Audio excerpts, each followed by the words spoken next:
Booga booga. I just wanted to take a few minutes to just give you my thoughts on Godzilla Minus One, go over some of the finer points of the film, things that I think make it good, some of the things that maybe hold it back, and encourage you guys to go and see it yourselves.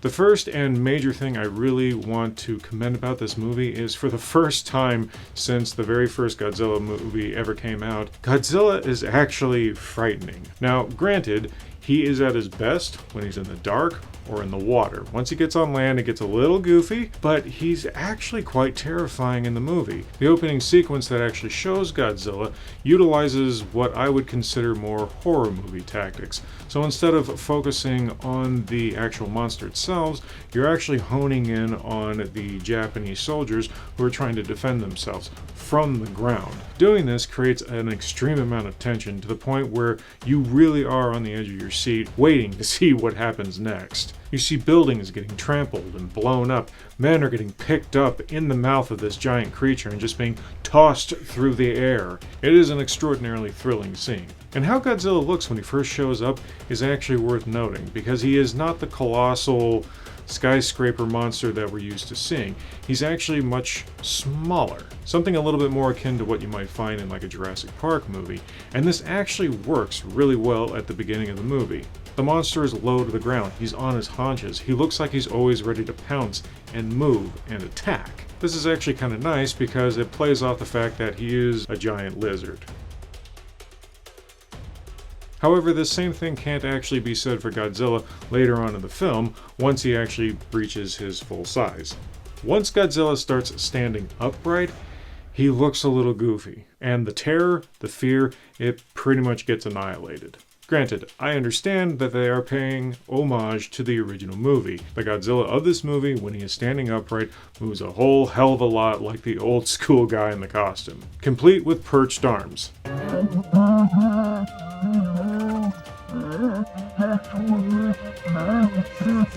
The problem is, when he moves very statically, as opposed to a creature that's just out on the hunt. And honestly, if I didn't know any better, it almost looks like once he gets to his max size, he's just too fat, to the point where it's actually causing him to lumber around, giving him that kind of fat dragon look we're all aware of from the Dungeons & Dragons movie.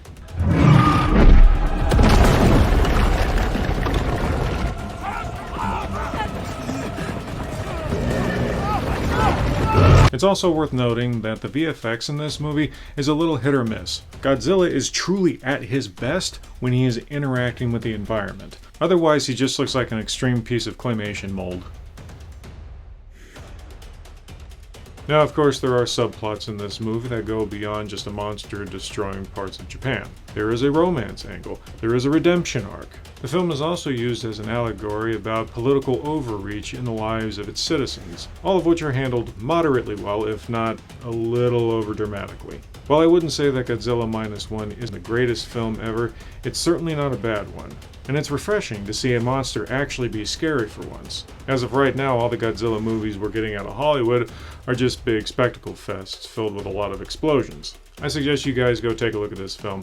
It isn't bad, you'll enjoy eating popcorn while you watch it. If you want more awesome content, click on the video that's showing up on your screen right now. And if you don't mind, like, subscribe, hit the bell.